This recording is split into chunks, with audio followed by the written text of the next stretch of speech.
All right, guitar class, just a real quick screencast-o-matic here to help you with your GarageBand setup. After you logged onto your MacBooks, go down here to the guitar and amp. You can click there. If you can't find it, then make sure you go over here to the launch pad where you launch your rocket. Then you will find the app there. Once you've loaded everything up, since this is the first time you're probably logging on, you probably won't get a screen that looks like this. But 8th grade, if you used a MacBook before and it's the same one as you used last year, your last project's going to come up. So this is something I was working on for chorus. So I'm going to click OK. And I'm going to come up to the file and open a new project. Here, I'm going to choose an empty project, choose. I'm going to wait a little bit. I want to use the keyboards, create, and now we're all set up. 8th grade, this should look fairly familiar to you.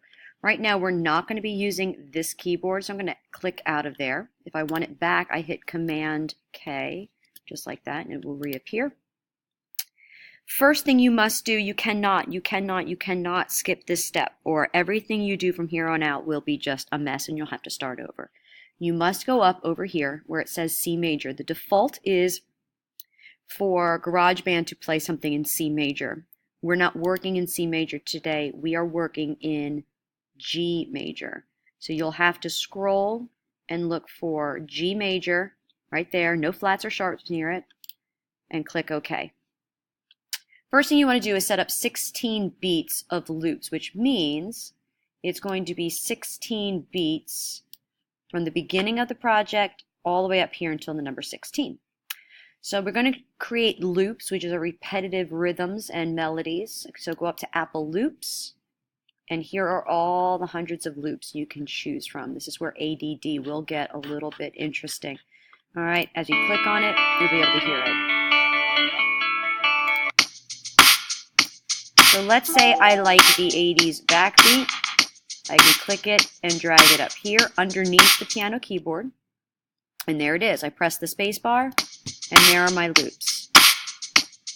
That is only an 8-beat loop. So see over here where it says 8, that's 8 beats.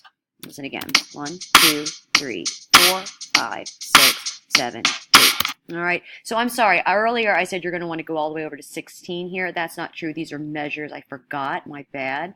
So since we are talking 16 beats, we're only going to fill in the first 4 measures here. We're in 4/4 time, 4 measures, 4 beats. That equals 16 total. So if you want to keep it really simple and kind of boring, if you ask me, you can just elongate that loop, and now you have your 16 beats and you can move on. But I don't really like that, so I'm going to delete that.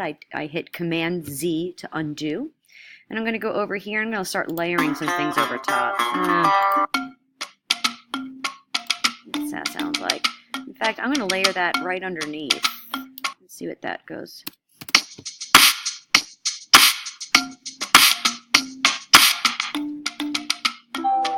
Alright, I kind of like that. Let me extend that so now I'm matched up. And, oh no, that is so not me today. Alright, maybe I want to switch to a live and kicking beat. Go here. I'm going to trim that down because I only want it to be up to 4 beats. So Command T will trim. Might delete the white part. Maybe I extend that. Maybe not. I don't know. Go back and listen.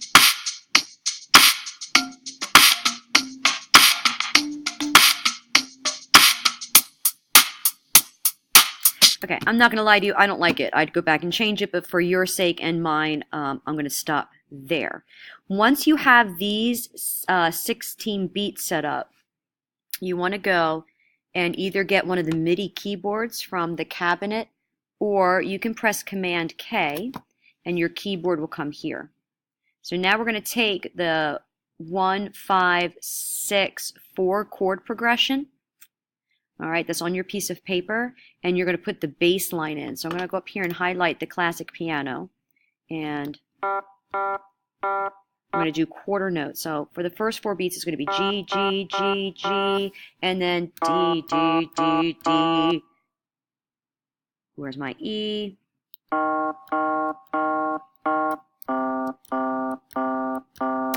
Actually, I did that wrong. So I'm looking at the keys. These keys are the letters on your keyboard, your actual MacBook keyboard. So I was looking at these letters thinking that that is an E, but it's not. I'm sorry, that was a D, but it's not. It's labeled D, but that means I'm hitting D on the computer. But you'll notice, if you remember Mrs. Klinger's piano class, that's an E note. I find it easier to use the MIDI keyboards, but for the sake of time, I'm going to go G, G, G, G. And the next note I want is this D, so I hit letter S.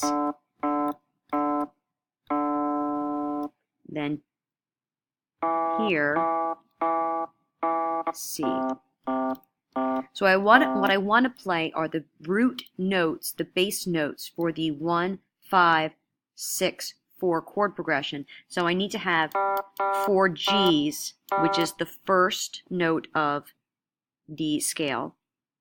Then 4 D's, which is the 5th. Then 4 E's, which is the 6th chord. Then 4 C's, which is the 4 chord. All right. So when I go up here, I'm going to hit record. It's going to give me a 4-beat click in. Hit record. And I'm going to lay that down.